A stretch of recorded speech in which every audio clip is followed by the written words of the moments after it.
Romanos, un estudio inductivo, con el pastor Víctor Manuel Buitrago. Señor de toda gloria, de toda honra, de todo poder, tú que eres un Dios poderoso y santo, consagramos a ti nuestra vida, nuestro ser. Y hoy, Señor, queremos entregarnos en un sacrificio vivo, santo y agradable para ti, Señor, mientras estudiamos esta parte de tu palabra. Queremos que tú seas glorificado mientras nos enseñas, mientras nos guías, mientras nos edificas, que tu Espíritu Santo sea quien nos fija en nuestra mente y en nuestro corazón y en nuestra alma cada enseñanza de esta porción de la Escritura que vamos a estudiar en este momento. Te suplico por aquellos quienes siguen estas lecciones, que seas tú quien les enseñas, que seas tú quien les guías, que esta palabra quede fijada en sus vidas como un sello, como un tatuaje ahí en su mente, en su corazón, en su ser, Señor, y que sea para vivirlas, experimentarlas y compartirlas con otros, Señor. Gracias por tu palabra, por el poder de tu Espíritu actuando en nosotros, y sabemos que la sabiduría que viene de lo alto es la que nos enseña. Gracias en el nombre de Cristo Jesús. Amén. Amén.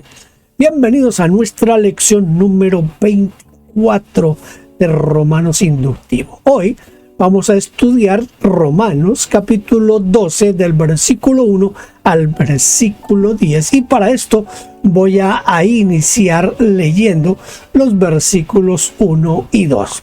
Así que, hermanos, os ruego por las misericordias de Dios que presentéis vuestros cuerpos en sacrificio vivo, santo, agradable a Dios, que es vuestro culto racional.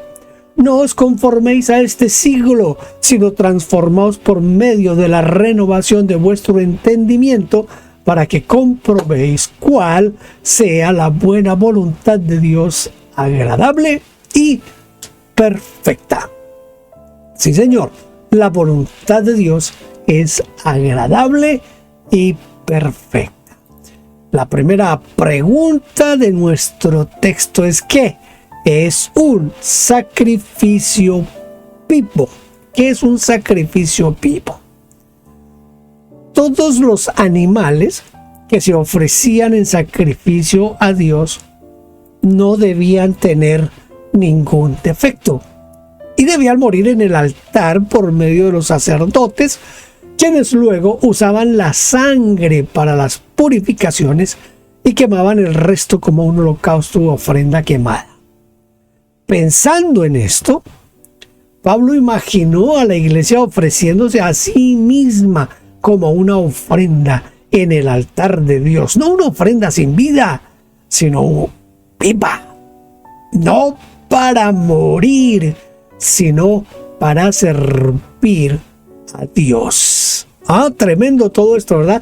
Aquí Pablo ruega a sus hermanos en Roma que presenten sus cuerpos en sacrificio vivo, santo, agradable a Dios. Esto significaba una entrega de toda la vida para el servicio de Dios, una consagración total al Señor. Esta entrega debía convertirse en un culto racional o espiritual. Esta es la verdadera adoración a la cual se refirió Jesús cuando, hablando con la mujer samaritana, le dijo que los verdaderos adoradores adorarán al Padre en espíritu y en verdad. También esto se refiere a la idea de ofrecer nuestras vidas a Dios de manera continua y activa. Ahora, la pregunta para nosotros hoy sería: ¿cómo hacer un sacrificio vivo en el siglo XXI? Quiero aquí darle unos 3 o 4 maneras de hacer nuestro culto racional en este siglo. En primer lugar, una transformación personal. En lugar de conformarse a las normas y valores de la sociedad actual, los creyentes somos llamados a renovar nuestro entendimiento y vivir de acuerdo con la voluntad de Dios. Recuerde que el texto dice que la voluntad de Dios es agradable y perfecta. Segundo, una vida de adoración. Vivir como un sacrificio vivo significa que cada acción y decisión diaria debe ser una forma de adoración a Dios. Esto incluye cómo usamos nuestro tiempo, cómo usamos nuestros talentos, cómo usamos nuestros recursos para la gloria de Dios. Y desde luego, si Dios nos ha dado dones, talentos, es para beneficiar y servir a otros. En tercer lugar, la pureza y la santidad. Mantenernos alejados de hábitos y comportamientos que puedan afectar negativamente nuestra vida espiritual, nuestra vida física y nuestra vida moral. Esto es esencial para presentar nuestros cuerpos en sacrificio vivo en este siglo malo y perverso. Amor y servicio. Demostrar amor sincero y auténtico hacia los demás. Esto es crucial para poder ser un sacrificio vivo. Esto incluye servir a la comunidad y utilizar nuestros dones y talentos para el beneficio de otros. Un sacrificio vivo en el siglo XXI implica una vida, una vida transformada. ¿Transformada por qué? Por la fe en Cristo. Una vida dedicada a adorar a Dios en todas las áreas de nuestra vida diaria y a servir a los demás con amor y sinceridad. Amor y sinceridad. ¿Para qué debemos ser transformados por medio? Escuche, ¿para qué debemos ser transformados por medio de la renovación de nuestra manera de pensar? La frase "no os conforméis a este siglo" puede traducirse por "no se amolden", no tomen la forma, no adopten el patrón de vida de este mundo, sino transformaos. En griego se emplea una palabra que es metamorphomai, de donde viene el término metamorfosis, que significa cambiar de apariencia, transformarse. La clave de este versículo está en el ¿para qué? ¿Para qué? ¿Para qué necesitamos separarnos del estilo de pensamiento del mundo? ¿Para qué? ¿Para qué debemos ser cambiados y transformados? ¿Para qué debemos rehacer nuestra mente? Todo apunta a un propósito central: interpretar cuál es la voluntad de Dios. A menos que tengamos este cambio en nuestra manera de pensar, nunca podríamos distinguir cuál es la voluntad de Dios y cuál no. La Nueva Versión Internacional traduce el texto de la siguiente manera: y no os amoldéis a los criterios del mundo actual, sino dejad que Dios os vaya transformando mediante la renovación de vuestra mentalidad, a fin de que en cada circunstancia podáis descubrir lo que Dios quiere de vosotros, lo bueno, lo que le agrada más, lo perfecto. Lo perfecto. Vamos a leer ahora Romanos capítulo 12, versículo 3.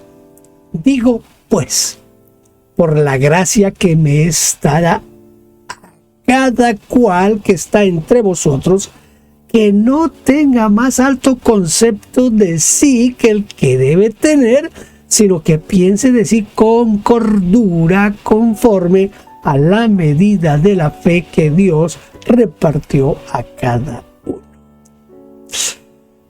Óigame, no tengamos más alto concepto. ¿Qué ocurre?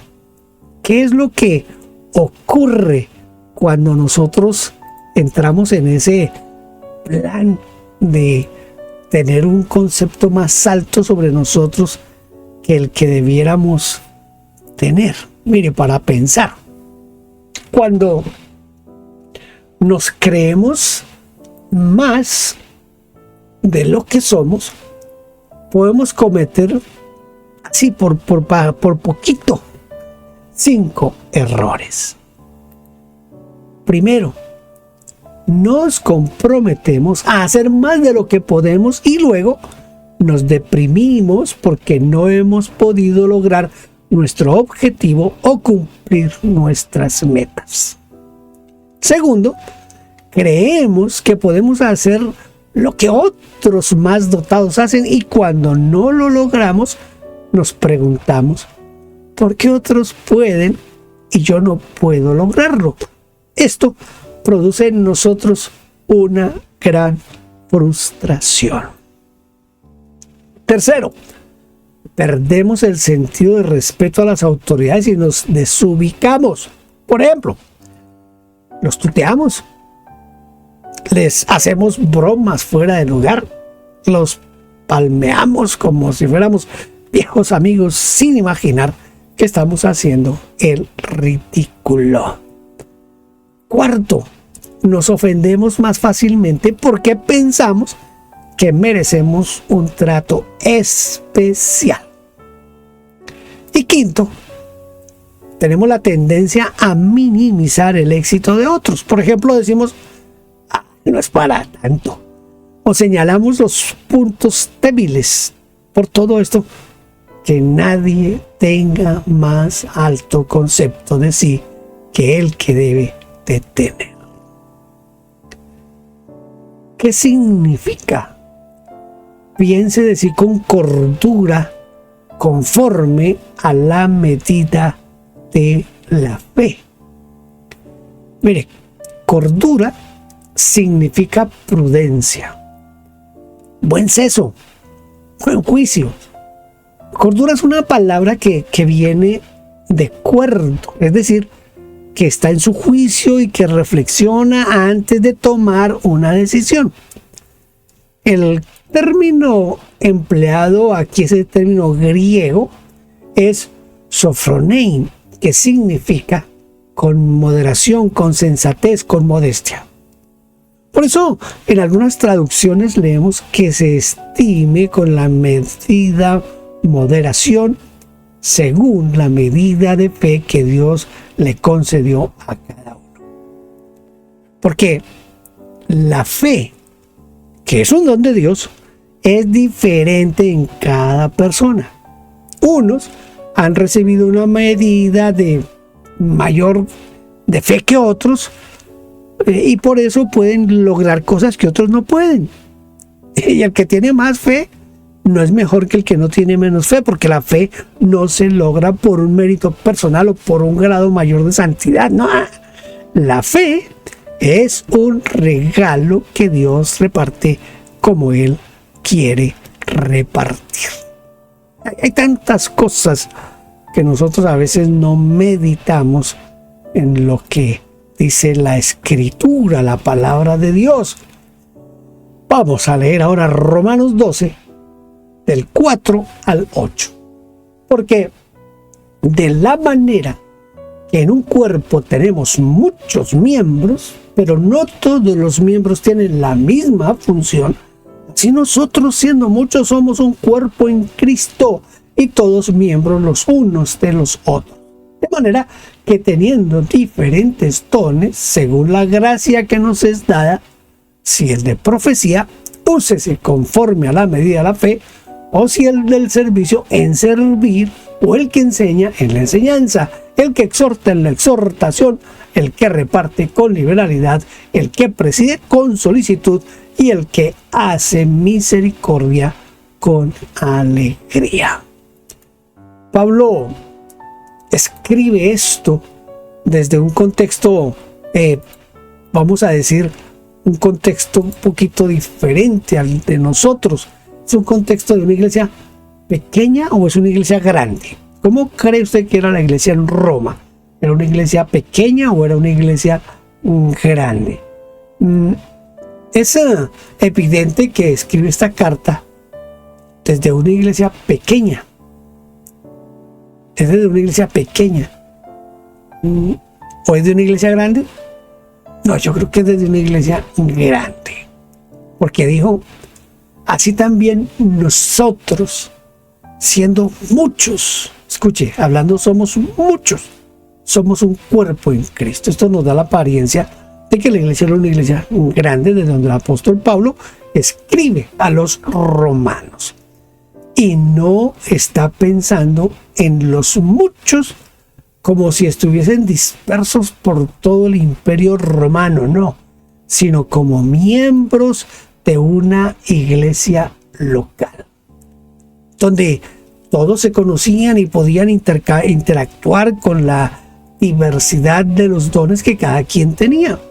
Porque uno no puede interactuar con los que no conoce, o con números supuestos, sino con personas de carne y hueso. Pues son los que se congregan en un sitio demarcado geográficamente.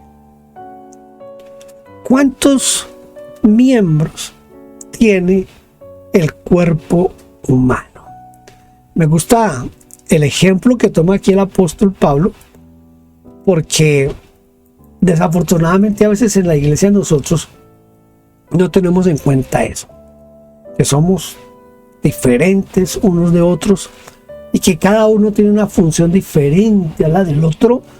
Pero este ejemplo que toma el apóstol Pablo, no solamente aquí, sino que también en Corintios, toma el ejemplo del cuerpo humano para ilustrar la diversidad dentro de una iglesia local. ¿Cuántos miembros tiene el cuerpo humano? Si solamente pensamos en los huesos, el cuerpo humano tiene 100 billones de células. Empecemos por ahí, 100 billones de células. De los huesos, tiene 206 huesos. Y se le suman los dientes, serían 238. Los rabinos dicen que el cuerpo humano tiene 248 miembros y 365 tendones. Esto es lo que dicen los rabinos. En total serían 613.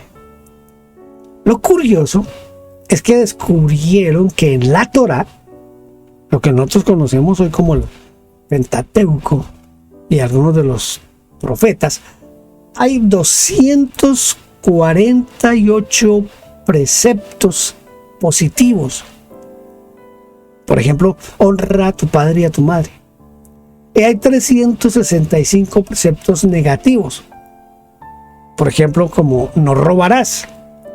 Otros han calculado que el cuerpo humano tiene entre 446 a 892 miembros.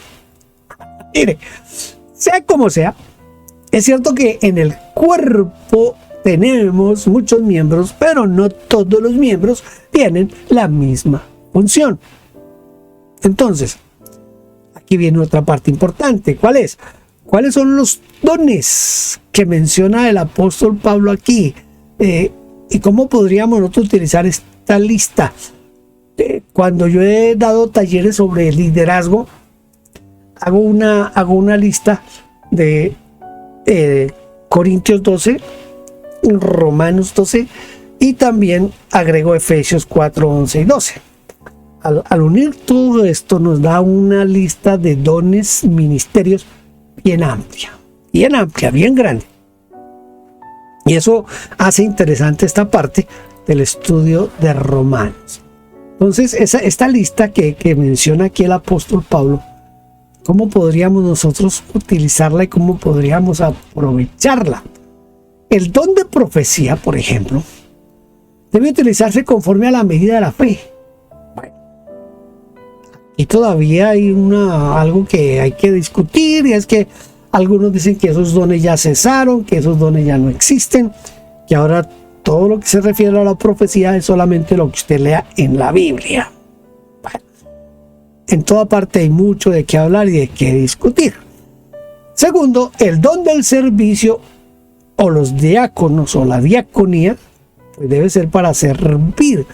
Es como si dijera, si Dios te puso para servir, ¿qué esperas? ¡Sirve! ¿Sí o no? Tercero, el don de la enseñanza debe lograr la instrucción de la iglesia. El que enseña en la enseñanza. Cuarto, el don de animar a los demás debe infundir ánimo. El que exhorta en la exhortación. Quinto, aquí viene un don bien interesante. Porque es un don que casi no lo usan. Es más, ni se considera un don en muchas partes. El don de compartir. Dice, el que reparte con liberalidad o el que da, que lo haga con sencillez. También se puede traducir como con generosidad o sin medida. Sexto, el que dirige, que desempeñe el cargo con todo cuidado, dice la versión popular. O el que manda, que se ocupe de hacerlo bien, dice la Biblia latinoamericana. Y séptimo, el don de misericordia debe ser ejercido con alegría, con jovialidad, con simpatía. Con simpatía.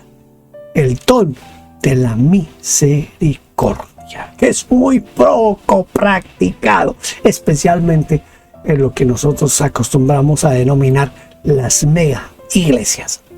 Romanos 12, del 9 al 11. El amor sea sin fingimiento. Aborreced lo malo, seguid lo bueno, amaos los unos a los otros con amor fraternal, en cuanto a honra, prefiriendo los unos a los otros, en lo que requiere diligencia, no perezosos, fervientes en espíritu, sirviendo al Señor. ¿Cómo se puede amar sin fingir? ¿Ah? ¿Cómo se puede amar sin fingir? Esto es como interesante porque es que a veces nosotros hemos romantizado demasiado la definición del amor y no entendemos desde la perspectiva bíblica y desde la perspectiva de Dios el amor. Se ama sin fingir, es decir, sinceramente, cuando se aborrece o se rechaza el mal, lo maligno, lo malvado, lo pecaminoso. Y no se lo apaña o no se disimula. Por el contrario, el que ama sin fingimiento desea el bien de los demás con honestidad.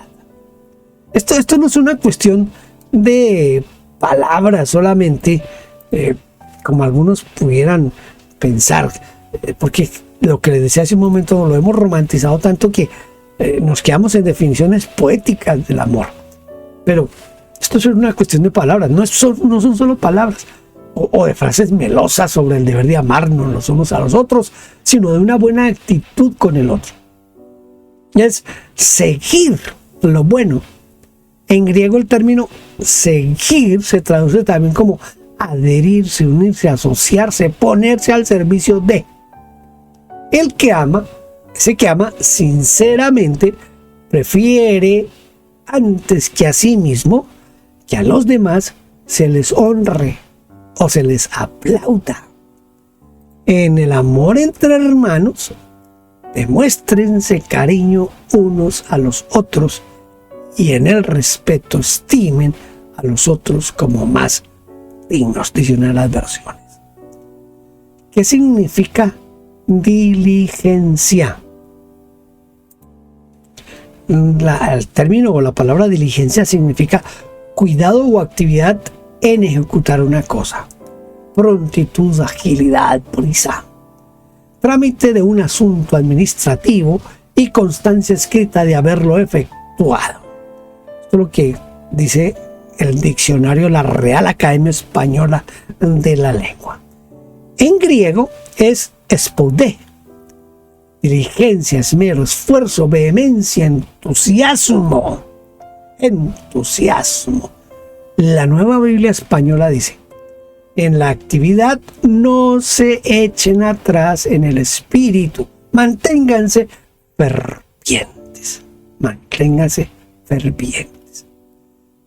El requerimiento de la diligencia es solamente para los líderes, para los pastores, o nos cobija a todos los creyentes.